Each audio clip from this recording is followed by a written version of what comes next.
14 signes très dangereux pour bébé qu'il faut savoir identifier. Les signes d'allergie bébé sont ces signes qui doivent vous faire consulter immédiatement votre pédiatre ou un centre d'urgence pédiatrique. Alors, nous allons vous énumérer par la suite 14 signaux qui doivent attirer votre attention. Premier, la léthargie chez le bébé. La léthargie est un état pathologique de sommeil profond et prolongé ou de mort apparente caractérisé par une résolution musculaire presque complète et un affaiblissement des fonctions de la vie végétative. En effet, si votre enfant a le regard dans le vide, refuse de sourire ou de jouer, est trop faible pour crier, tout mou comme une poupée de chiffon, ne tient pas sa tête quand vous cherchez à l'asseoir en tirant sur ses bras, il est difficile à réveiller ou ne vous répond pas. Alors votre bébé est dans un état léthargique, vous rentrez immédiatement à l'hôpital. La déshydratation. Pour savoir que si bébé est déshydraté, il n'a pas urine depuis plus de 8 heures, il pleure sans que les larmes ne coulent, il a les yeux cernés, il est fatigué, léthargique, il présente des signes de mauvaise circulation, il a subi une perte de poids de plus de 5%, il a le signe du pli cutané, le pli cutané, le pli formé en pinçant la peau sur l'abdomen qui persiste quelques secondes quand on le relâche. Il a sa bouche et ses lèvres qui sont sèches et craquelées. S'il n'est plus capable de boire, il a besoin d'être réhydraté et rapidement. Donc, si vous constatez que le bébé est déshydraté, il faudrait vous rendre rapidement à l'hôpital. La nuque raide. La raideur de la nuque indique une réduction de mobilité de la région cervicale. L'enfant a une raideur de la nuque s'il résiste lorsqu'on cherche à fléchir sa nuque sur le haut de sa poitrine alors qu'il est couché sur le dos. Pour savoir si votre bébé a la nuque raide, il vous suffit d'essayer d'attirer son attention en posant un jouet sur son ventre, afin de vérifier s'il est capable de baisser son menton sur le haut de la poitrine. S'il n'y arrive pas, cela peut être un signe d'inflammation des méninges, la méningite. Il faut vous rendre rapidement à l'hôpital. La mauvaise circulation sanguine.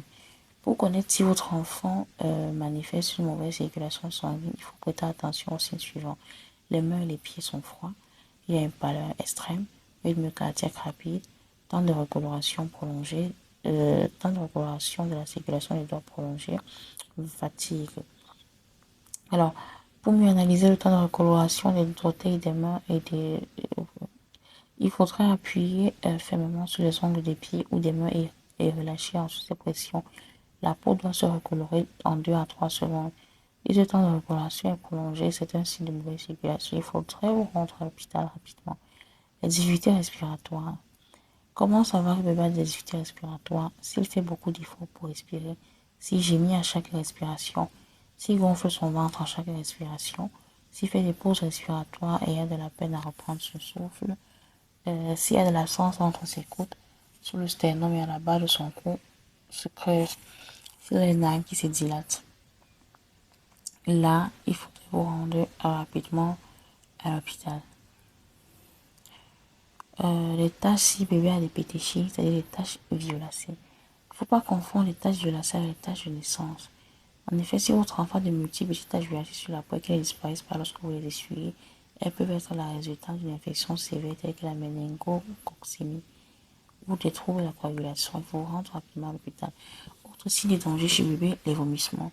Si vous êtes à la maison avec votre enfant et qu'il ne cesse d'émettre des vomissements, peu importe la couleur, que ce soit vert, rouge, noir, vous rentrez rapidement à l'hôpital. Les douleurs violentes. Si votre enfant a des douleurs violentes qui le maintiennent dans les gémissements sur le toucher ou pas, rendez-vous à l'hôpital sans plus tarder. La fièvre chez le bébé. Toujours se rendre à l'hôpital lorsque le bébé fait de la fièvre. Il ne faut pas oublier que la fièvre augmente le rythme cardiaque du cœur du bébé de 10 battements par minute pour chaque degré de température au-dessus de 38 degrés Celsius. Si vous ne faites pas attention, il peut convulser.